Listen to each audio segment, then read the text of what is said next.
Welcome to The Unlikely Executive, the podcast where passion meets purpose. Here we share stories of people who have transformed their lives and the world around them by following what truly drives them. I'm Barbara Carlyle, an executive coach and mentor for non-profits, and I help people who want to make a positive impact actually do it. Let's dive in. Hello and welcome to the Unlikely Executive Podcast. I'm Barbara Carlyle, and with me today is Sabiene North, Chief Executive Officer of Be Free Young Carers. And it's a charity that supports carers between the ages of 8 and 17. And I'm sure Sabiene will tell me if that's not correct. And the purpose of it is to really improve their wellbeing and opportunities. So we're talking about young people who care for others within their family or community. So hello, Sabiene. Thank you for coming on board. Thanks for inviting me. Can you just tell the audience what Be Free Young Carers is about, just in a couple of sentences? So we are a small charity based in Oxfordshire. We're a young carers charity, and we support young carers aged between 8 and 17 years old. And young carers are any children that have the main caring responsibility for either a parent, guardian or sibling that has either a mental health concern, disability, long-term health condition, alcohol, substance or drug abuse, and they are the main carer in that household for that individual. And what we do is we provide them with a variety of services. So we offer respite, mental health and wellbeing support. We offer a befriending service. We do lots with not a lot. So yeah, that's us. And how many young carers are there in your local area? Do you know? I mean, I suspect that lots of young carers are not known to the social system. What's the sort of figures looking like? So when we last did a take on this, it was back in 2017, and there's approximately 12,000 young carers in Oxfordshire. But since then, it's grown. So there are a lot. We normally say, rule of thumb, there's normally 2 to 3 in every single classroom in Oxfordshire. Ooh. And so that's every single school age? Yes, that is. 2 or 3? Although we support young carers that are aged 8, we do get referrals and calls into the office from those lower than that age group as well. Oh, wow. That's a really sad situation to be in as a society, isn't it? I mean, obviously, if the young carer's got the capacity to love and to, which everybody has, and to care, then that's great. But it's when you say the main carer. Yeah. What does a main carer mean? It can mean a number of things depending on the situation. So we have some young carers that provide one-to-one emotional support for that parent because they've got mental health concerns. Some, if it's a disability, it's more physical support that they're giving. So it can be getting up early in the morning to do a medication review for the parent, to make sure that their medication's out for the day, make sure they've taken that, to get them bathed, to get them changed, to get them set for the day. And then there's support for the siblings. So maybe cooking breakfast, making sure they're out, going to school, and that kind of support. So it is very much dependent on the household. Wow. And just in my mind, I'm still thinking of like the 2 or 3 young people in every class, in every school. And that's in Oxfordshire, and presumably it's not a aberration that number of young carers are in Oxfordshire. Presumably that's the number across the UK. And it absolutely is. Yeah, it's across the UK, and a lot of young carers don't realise they're young carers because that's all they've known, and they just get on with it because they love the person they're caring for. They don't necessarily know what they're missing out on or what opportunities they're limited with. So when we go to schools, it is about raising awareness that actually these young carers are sat there in the classroom, but also they might not be aware of their role as anything special when it is hugely special. And it's about the teachers being aware that that young carer, that student that's come into class tired, looking bored, falling asleep in class with, clothes aren't ironed and, don't turn up for detentions or getting into trouble. There's always a reason behind that. Mm-hmm. Exploring that with that child, because that young carer has had to get up at 5 o'clock in the morning to give their mum medication. They've had to cook and clean, and it's the best that they're doing. So there's always a reason behind that. They get detentions, and then they don't want to turn up for school for the detentions because their detentions are after school and they've got a caring commitment. So it's a bit of a cycle that needs to be broken, really. And so, apart from supporting the young carers, what does Be Free do to support the raising awareness? We do a lot. So World Book Day, that's hugely popular. Some schools don't realise they've got young carers or don't want to recognise young carers. So believe it or not, we have ways and means of getting into these and making sure that we are raising awareness. So one way is World Book Day. We go into our schools, we do assemblies. This year for World Book Day, we've gone out with an author, a local author, who's written 2 books where young carers feature as superheroes in the books. So we go out, we give the books free to the school, to their libraries. They let us in because it's a bit of a tick box for World Book Day. We get to raise awareness that way. We go into schools and set up young carer youth clubs so that they can meet and be part of their peer group, meeting with other people that are doing similar roles, even though they might not be exactly the same duties. It just means that you're not alone and it relieves isolation. We've also started to train teachers on what to look out for, what support they can offer them, what their needs are. Young carers proven to be that when they start secondary school, they're already below attainment levels in reading, writing and maths. They're already not going to school because of absenteeism, because of their caring roles. So already they're starting on a backwards foot. It's about us working with schools to try and raise the awareness, but also amongst children that are young carers that don't realise that they are. Yeah. No, thank you for sharing that. And can I ask, because obviously, there's so many causes we can focus on. What was the impetus for you, that passion that made you want to focus on young carers? Yeah, so I had a major career change from working in wealth management, and I don't know whether it's a midlife crisis or what, it was almost an epiphany that I really had to do something that was worthwhile and that was really making a difference. So I was doing some fundraising for another charity, Huntingdon Disease Association. And I really enjoyed the fundraising element of that. So I did my research on local charities to me, and I saw that Be Free had had a few issues in the past. They nearly closed down because of lack of funding. I knew although I love animals, it wasn't for an animal charity. I wanted to make an impact on humans. I wanted to make an impact on those that didn't have a voice. And as soon as I came across Be Free, I just knew that was the charity for me, because young carers, they're children, and they miss out on a childhood. They miss out on so many opportunities, like work experience opportunities. It's normally who your parents know, that you go to your mum's work, or you go to someone has a business connection there. Our young carers aren't exposed to that. They normally go into school. So it's about making sure that we have equity for our young carers, that they're given a level playing field as their peers, and giving them a voice. And I felt that that's something I could do. It sounded straight off that it was going to be a challenge if you've noticed them because they weren't particularly performing well. Some people would just steer clear of that. Yeah. Well, I started with Be Free. I came across their fundraiser, and I started in lockdown. So it was like a huge stressful time for the charity. But year on year, we've managed to double our income. We've got a new fundraising strategy that works. I then had the opportunity to become CEO after 2 years of fundraising, and I knew what I was getting myself into, eyes wide open. But I don't think anything could have prepared me for what the first year of being a CEO in a small charity. I always think, if I'd known what I know now, would I have done it again? I would, but I may have just tried to put the brakes on a few bits. So when I came over as CEO, I knew we were in the middle of an expansion plan. I knew the funding constraints that would mean. I knew the team weren't necessarily in the best possible space. And I knew what work needed to be done. So you just get on, you roll up your sleeves, you put the hours in, and it's now 3 years after that, we're seeing the fruition of things coming to fruition then. So yeah, it's good at the moment. Good at the moment, but it didn't start good. And you say, you put the hours in, and when you say that, what did that mean for you?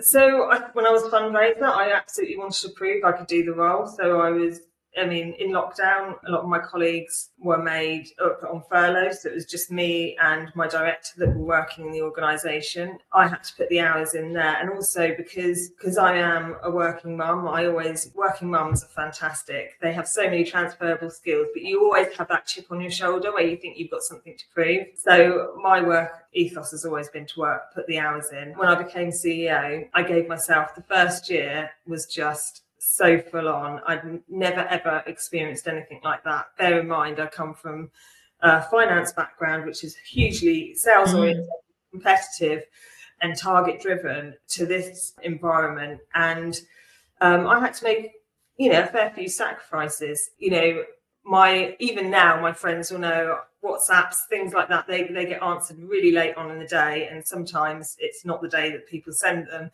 So you do have to make some sacrifices. But the first year I was faced with a board that had been really keen to get things moving, and now they had a new CEO, they wanted things immediately. I was faced with staff that had gone through slight trauma from my predecessor, and they were relieved that I'd got the CEO role, but they were still feeling the impact of what had gone on before. So I had, when things settled down a bit, I had people leave because they felt that they couldn't continue. They'd given their all, and and rightly so, they needed to move on. So I had a team that was quite demotivated, exhausted. I had a board that wanted change very quickly. And I had an organisation that wasn't in the best possible position. Fundraising was fine, which usually in small charities is not the case. But things like governance with our policies, just getting everything in position so that we could be in a position to expand, it just took absolute time. But how I managed that, I've got a very supportive family, got a fantastic husband. I don't think in the first year there was a day that I didn't come home and think, God, what the hell have I done? Because it was so full on, and it did take its toll. It really did. But after the first 12 months, 18 months, it gets better. And then you slowly become, you slowly get to see the results of the hard work that you've put in. And so if you were going home every day to your husband and say, or thinking, whoa, what have I put myself into the mix of? Why did you continue? Why didn't you just leave? Because there isn't anyone else in Oxfordshire that does what we do. And I know a lot of charities say, oh, we're the only ones. There literally isn't. All the counties around us have fantastic support from the county councils. We don't have that in Oxfordshire. We don't have anything. So if it wasn't for us, and that's my team as well, there wouldn't be anything for young carers. So first and foremost, it was the young carers.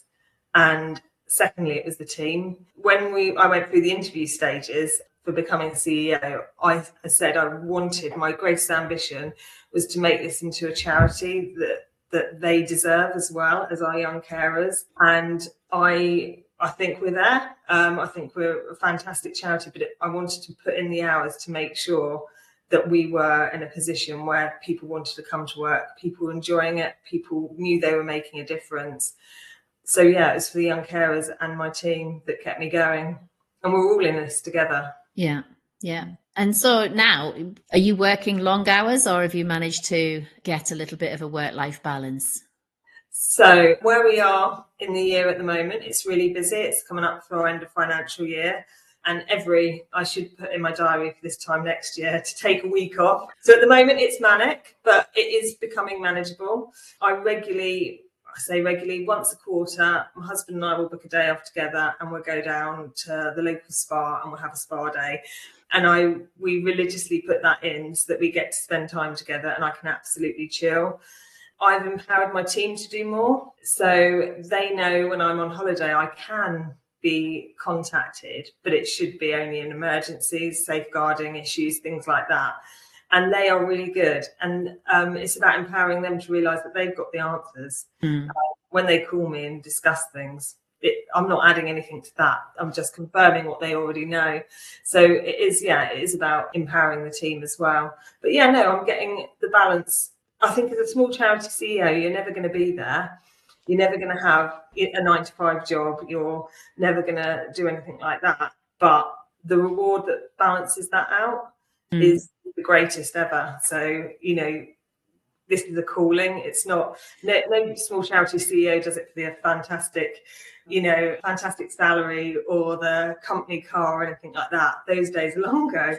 But you do it because of the better purpose. Yeah, it's making a big impact. And just on that, you've said that, you know, you book a spa day with your partner, you're empowering your team. Is there anything else, if you were advising, say if you were mentoring a new CEO, is there anything else you'd advise them to put into place sooner rather than later to help themselves to survive the first year? And what would that be?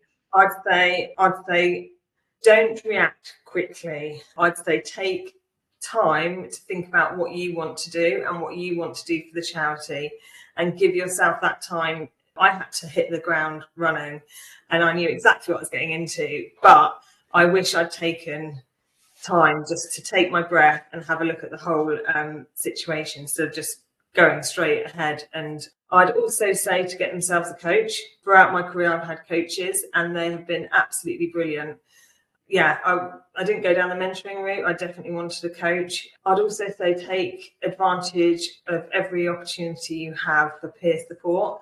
So whether that, for example, I've got small charities in Oxfordshire CEOs that are fantastic, that I trust and have conversations with. I have a peer network group that that are all from different charities that we meet up with. I've got my support outside of work. So being a small charity CEO can be quite lonely. You know, if you've had a tough day, you can't go to your team and go, oh, for God's sake, you know, this has happened. Yeah. You have to have that network outside, so your friends, your family, and join organisations like Akivo that support charity CEOs. They have a conference every year where CEOs from all types of different charities come and they share best practice, and it's a real safe place. They've also got loads of different courses. So yeah, it's those things really. Yeah. And Akivo is the Association for Chief Executives of Voluntary Organisations, isn't it? Yeah. Phew, thank goodness I remembered that one. I probably wouldn't be able to remember all of that, but they are absolutely fantastic. Yeah. Yeah, so it's getting a whole range of different types of support around you. And I also saw on LinkedIn a post that you did recently that you also provide like coaching as a team for your team to share and to be in that safe space, which I thought was impressive as well. Yeah. That has been amazing, because when you're doing like one-to-one coaching, it's always on the individual and it's always on you. And it's the team coaching is very much, we are in this as a team to make this change for our young carers, and we've all got a responsibility. So sometimes as a CEO, you think, oh, it's, you know, if we don't get our fundraising targets down to me, if we don't provide this, it's down to me. And it isn't. It is about the whole team. So getting them on board. And it's, I mean, one thing I'm happy to share this with you is we did this flip chart exercise where you had to put what you absolutely love about Be Free and absolutely, and then there's the other side to that of what you think could change and everything. And one thing I hadn't realised was just how people like working for Be Free and how much they really enjoyed it and how good we are at things. Because as a CEO, you kind of, people come to you with problems. Yes. And you don't get to hear all the positive side and what they really like about their job. So hearing it from them was just, it made me quite emotional, really, because it's what my aim was, to try and make this organisation to what it is. So yeah, brilliant. And when you do the team coaching, it's for all the team members, regardless of like status. Yeah. So there's no hierarchy. You're all in there as individuals who want to share and support one another. And it's very much a safe space. So our coach is someone I know from our business networks, and Claire Croft, and she's fantastic. And she, you know, she'd tell me, look, I don't want you talking about this, you know, open up to, and I take a step back. I'm not CEO on that day. It's just about us all coming together for Be Free. Yeah. And when you started at Be Free as a fundraiser, am I right in saying that when the role came up, your team was saying, you know, go for it? The sort of people around you were saying, go for it. And when you transitioned into being the CEO, was there any sort of tension there between people who were your work colleagues and now are your sort of part of your hierarchy with you at the top. Yeah, I found that very difficult. I think they did as well. We knew that there'd be a change, and I came in as a fundraiser, and I was very much, I got on with everyone. I made friendships everywhere I've worked. I've stayed in contact with my old colleagues, and I've gone from having, made really good friendships there to actually then being their CEO. And I mean, it took a while to transition. And like I said, I did lose some staff because of what had gone before. But I think I'm quite a fair boss. You'd have to ask them, actually. So I think I'm quite fair. I try to be someone that I'd want to deal with.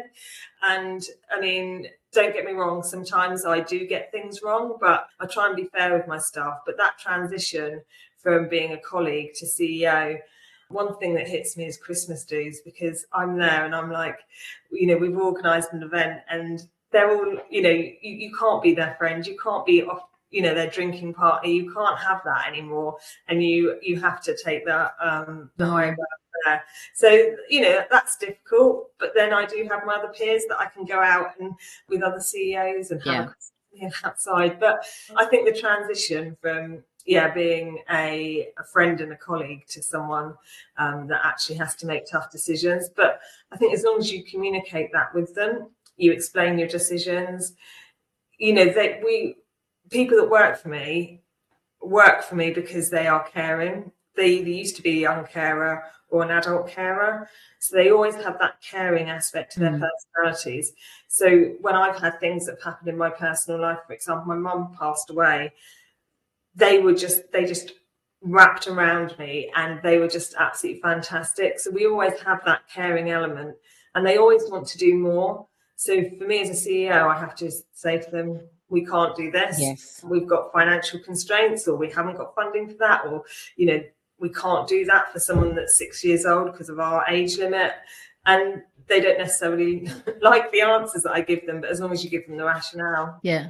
And I think be really interested in to know a little bit more about the pivot. So you worked in wealth management, financial services, competitive, well paid. I'm making an assumption there. Please tell me if I'm wrong. Yeah. And then to a charity that was struggling. What made you pivot, and was it difficult to do? So I can absolutely remember the day that I made the decision that I had to get out of wealth management, and I was in my office. I'd worked for Lloyds Private Banking. I'd worked for St James's Place Wealth Management. I had got to where I wanted to be in my career for when I retired. So I'd already got to that position. And, I used to have a company car. I used to, take clients out, and all of that comes with that role. But that wasn't fulfilling. That's not what I'm about.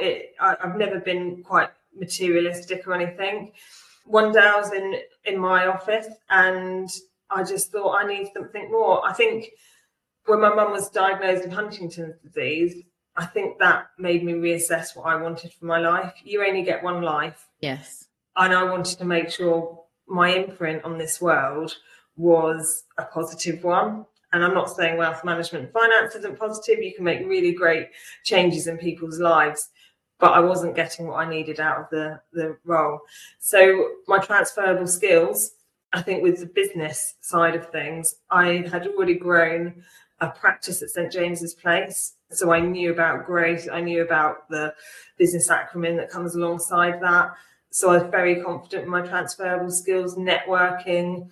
Wealth management's about relationships. So is this. Absolutely, we can't do anything without relationships. So that's something I excelled at. So the transferable skills were very, very straightforward to transfer across to the charity sector. One thing I wasn't necessarily aware is that sometimes in charities it can be quite slow paced and change can be very slow. And my husband will tell you this, I'm the most impatient person out there. What can I say? I think that sometimes was what drives me. And we're an independent charity. So that means we can pivot very quickly. So in lockdown, overnight, everything was moved on to online services. Whereas if we were a larger charity, we would have had to, it would have taken us much longer. And I think that's the unique side of small charities is their agility. Yeah, we were able to pivot. So I think it's all worked out fairly well with the transferable skills. There were some things, like I say, I had to learn quite quickly, were how to deal with statutory services if we wanted to raise awareness through them. But yeah. So you were able to, use those transferable skills to good use. And when you decided on that day that, right, I want more, what was the sort of reaction in the room? Not necessarily from your colleagues at St. James's Place, but your friends and family, because so often people with the best will in the world will try and stop you from doing something that means you increase your insecurity, reduce your income, increase the stress. So what was the reaction, and how did you manage that reaction if there was a... I think I'd been going home moaning to my husband quite a lot about my job and my dissatisfaction with that. I think we're all quite we do that from time to time. So I think he was aware, and I needed change, and he was happy to support that decision. Because a lot was embargoed for a while about my role, but when I came across it, for my friends, it seemed like a natural progression, and I think it's encouraged others to look that actually you don't have to be in the same career for all your life. You can pivot, you can change at any moment, and you can you have got transferable skills, and they are hugely valuable. So you don't have to necessarily be in a certain sector for the whole of your life. And I think the younger generation that are coming through now, we're seeing that a lot. So I don't think anyone was surprised, because I was doing a fair bit of fundraising before, and I was a lot happier absolutely coming over to the charity sector. I think the pace I was going at with my old job, I've managed to, held me in good stead for what I was coming with Be Free and the work ethos there. So yeah. No, that's good, isn't it? That you didn't have lots of naysayers going, "Oh, you'll regret this." No. If anyone knows me well enough, there's even if someone had said that to me, they know I wouldn't have listened. So when I made a decision, that tends to be quite stark. So yeah, brilliant. And before we leave, I would like to give you an opportunity to say, if people are listening, what one thing can they do to better support young carers? If for somebody like me, for example, my children go to school, but I've got no idea if there's young carers in my daughter's class, and you feel so disempowered to make an impact because it's not my field. I don't know. So is there anything that people can do that might support young carers on a day-to-day? I think it is. It's very much about recognition. They don't need to be seen as hard done by or anything like that. I think it's the acknowledgement that they are doing a huge job, and the empathy that actually what they are going through is traumatic, and it is going to have an impact on the rest of their lives. A lot of young carers have the most fantastic skills. Because they've had to manage finances, they've had to, their maths, because they've had to work out the medication, but they don't necessarily do well at school. So it is about knowing that, that they have those transferable skills. They have the ability to lead active lives, and it's just about knowing that they are there, and not necessarily to be patronised to, and just to be given the opportunities. Yeah, thank you for that. And if somebody wants to get in touch with you to learn more about yourself or the Be Free, where can they get in touch with you? Okay, so we've got a fantastic website, BeFreeYoungCarers.com. They can get in contact with us on there. They can look me up on LinkedIn. I'll spell my first name, Sabiene.North on LinkedIn, and just get in contact with us. Yeah, and we'll put the details in the podcast notes as well.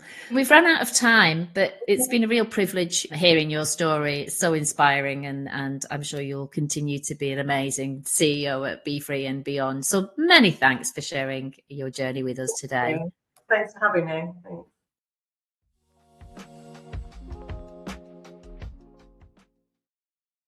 Thanks for tuning in to The Unlikely Executive. If today's conversation sparked a new idea, inspired a shift, or gave you the nudge to step into your purpose, embrace it and take action. Remember to like, share and subscribe so you don't miss opportunities that can transform the way you lead, work and live your life. I'm Barbara Carlyle, Executive Coach, Mentor and Trainer. You can find my details in the show notes, and I'd love to hear your thoughts about the show and about your own journey. Until next time, take that step to be more authentically you, live your purpose, and enjoy making a positive impact.